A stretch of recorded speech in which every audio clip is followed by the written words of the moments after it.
Hey hi guys, ఎట్లున్నారు? చాలా రోజుల తర్వాత ఒక వీడియో చేస్తున్నాం. సో ఈ వీడియోలో మనం ఏం మాట్లాడుతున్నామంటే, ఈ మధ్య సోషల్ మీడియాలో ఎవరిని వండబెడతారో ఎవరిని లేపుతారో అర్థమైతే లేదు. సో మళ్ళీ రీసెంట్గా పంచాయతీ ఒకటి స్టార్ట్ అయింది, సోహెల్ పూలచొక్క. సో దాని గురించి పెద్ద పంచాయతీలు నడుస్తున్నాయి. విషయం ఏంటంటే, మొన్న బోట్కట్ బాలరాజు సోహెల్ సినిమా రిలీజ్ అయింది. సో ఆబ్వియస్గా ఒక సినిమాకి రిలీజ్ చేసుకునేటప్పుడు కానీ సినిమా తీసేటప్పుడు కానీ చాలా ఎఫర్ట్స్ పెడతారు. దాని మీద ఎన్నో ఊహించుకుంటారు. కోర్స్ అది సినిమా అనుకున్నట్టు వస్తుందా రాదా దాని సంగతి దేవుడెరుగు. సో మంచి ఎవరైనా కానీ ఒక పాజిటివ్ రెస్పాన్స్ రావాలి జనాల నుంచి అని కోరుకుంటారు. అంత కష్టపడతారు కూడా సినిమాకి. సో డబ్బులు పెడతారు మెయిన్గా, ఎందుకంటే అది ఫ్రీగా రాదు కదా, కొంచెం కాస్ట్ ఆఫ్ ఎఫెక్ట్ ఉంటుంది. దానికి డబ్బులు పెడితేనే మంచి క్వాలిటీ కానీ ఇంకా వస్తాయి. కాకపోతే ఏంటంటే అందరూ ఎక్స్పర్ట్స్ సినిమా అందరు రాజమౌళి లెక్కనే ఉంటారు. అందరూ ఎవరి రేంజ్కి తగ్గట్టు వాళ్ళు సినిమాలు తీస్తారన్నమాట. సో మేబీ అది కొంతమందికి నచ్చకపోవచ్చు. కాకపోతే నచ్చలేదని చెప్పే విధానంలో కూడా ఒక పద్ధతి ఉండాలి. ఎలా అంటే మరీ దారుణంగా తీసినట్టు మాట్లాడడం కూడా కరెక్ట్ కాదు. ఎందుకంటే దాని వెనకాల వాళ్ళ కష్టం, హార్డ్ వర్క్ ఇదంతా ఉంటుంది. సో దానికన్నా మనం వాల్యుయేషన్ కట్టేలాగా మన రివ్యూలు ఉండాలనేది నా opinion just. And so bootcut Balaraju cinema release అయింది. దానికి పూలచొక్క 0.45 టమాటోస్ ఇస్తున్న రేటింగు. ఎక్కడ చూసినా నాకు ఆ సినిమా అసలు నచ్చలేదు. తెలంగాణ లాంగ్వేజ్ని కూనీ చేసారు. ఇంకా అదర్ థింగ్స్ కూడా వాళ్ళ మధ్యలో డిస్కషన్ జరిగినాయంట. సో దానికి సోహెల్ ఇంటర్వ్యూలలో పూలచొక్క వాడింది, నేను సినిమా ఫీల్డ్లో లేకపోయి ఉంటే ఆడు ఉండడు. నేను కూడా చూసిన ఆ వీడియోలు, షార్ట్స్లో అలా ఉంటే చెక్ చేయండి. వాడు ఉండడు, పూలచొక్క టమాటాలో నా ఏదో అంటాడు ఇట్లా బూత్లు అన్నమాట. సో అలా మాట్లాడడం కూడా కరెక్ట్ కాదు.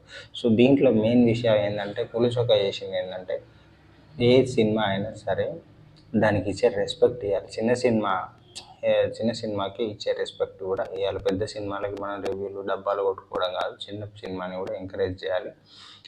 వాళ్ళ హార్డ్ వర్క్, వాళ్ళ కష్టం, వాళ్ళ ఎఫర్ట్స్ అన్నీ మనం గుర్తించకపోయినా పర్లేదు, కానీ అట్లీస్ట్ కొంచెం ఉన్నంత వరకు సహాయం చేస్తే బెటర్. కొంచెం పాజిటివ్ రివ్యూ కూడా ఇవ్వచ్చు, దాంట్లో తప్పేం లేదు. మొత్తం నచ్చకుండా ఏమి ఉండదు, ఓకేనా. నానే చేసింది ఏంటంటే 0.45 టమాటోస్ అంటే అది వేరే దారుణం. అసలు ఈ టమాటాలు ఇచ్చుడు ఏందో నాకు అర్థమవుతలేదు. కాకపోతే నేను అనుకున్న ఈయనేంది మరీ దారుణంగా రివ్యూలు ఇస్తాడు, 1 టమాటా 2 టమాటాలు 3 టమాటాలు అనుకున్నాను. కాకపోతే మంచి వాళ్ళు రెస్పాండ్ అవుతారేమో అనుకున్నా, కానీ ఎవరు రెస్పాండ్ అవ్వలేదు. లాస్ట్ సోహెల్ అయితే రెస్పాండ్ అయ్యాడు. ఈ టమాటాలు ఇచ్చుడు ఏంది అసలు. రివ్యూలు అంటే ఎవరికి నష్టం జరగకుండా నీ రివ్యూలు వేయడం వల్ల ఒకరికి నష్టపోతున్నారు అంటే నీ రివ్యూకి అర్థం ఏమున్నది బాస్. జస్ట్ మనం 120, 100 రూపీస్, 120, 200 పెట్టి సినిమా చూసినాం. వాడు ₹1,00,00,000 పెట్టి సినిమా తీసిండు. మనం 200 పెట్టి సినిమా చూసి మన రివ్యూలు మనకు నచ్చినట్టు మాట్లాడేసుకుంటే కరెక్ట్ కాదు కదా. అట్లీస్ట్ ఒక వారం రోజుల తర్వాత మాట్లాడుకోవచ్చు. వారం రోజులు అంటే సినిమా వెళ్తారు, చూస్తారు, అని కావాల్సిన బడ్జెట్ ఏదో వస్తుంది కదా, పెట్టిన డబ్బులన్నా రావడానికి. రివ్యూయర్లతో ఇట్లా పంచేది అయిపోయింది. అండ్ సోహెల్ కూడా అట్లా మాట్లాడడం తప్పు కాదు. ఇండస్ట్రీ లేకపోతే అట్లా చేస్తా ఇట్లా అది కరెక్ట్ కాదు. ఎందుకంటే ఇప్పుడు అట్లా జరిగినప్పుడు ఏం చేయాలంటే, పిలిపించి పెద్దలు ఉంటారు కదా ఇండస్ట్రీలో పెద్దలు, లేకపోతే పిలిచి ఫోన్ చేసి మాట్లాడి ఏంది సంగతి, అట్లా కాదు ఇంకొంచెం బెటర్గా చేయాల్సిందే అట్లా అని చెప్పి మాట్లాడుకుని వచ్చు. సో ఇలాంటివి కరెక్ట్ కాదు అని చెప్పి నేను అనుకుంటున్నా. ఈ సోషల్ మీడియాలో ఎవరిని వేసుకుంటానో అర్థమైతే లేదు. అండ్ మీరైతే నా ఛానల్ని ఫస్ట్ టైం చూస్తున్నట్లయితే సబ్స్క్రైబ్ చేసుకోండి. అండ్ మీరు ఈ విషయంలో ఏమనుకుంటారో, ఎవరిని తప్పు అనుకుంటారో కింద కామెంట్ పెట్టండి. అండ్ బూట్కట్ బాలరాజు సినిమా చూస్తుంటే ఆ సినిమాకి మీరు ఎంత రేటింగ్ ఇస్తారో చెప్పండి. Thank you guys, bye.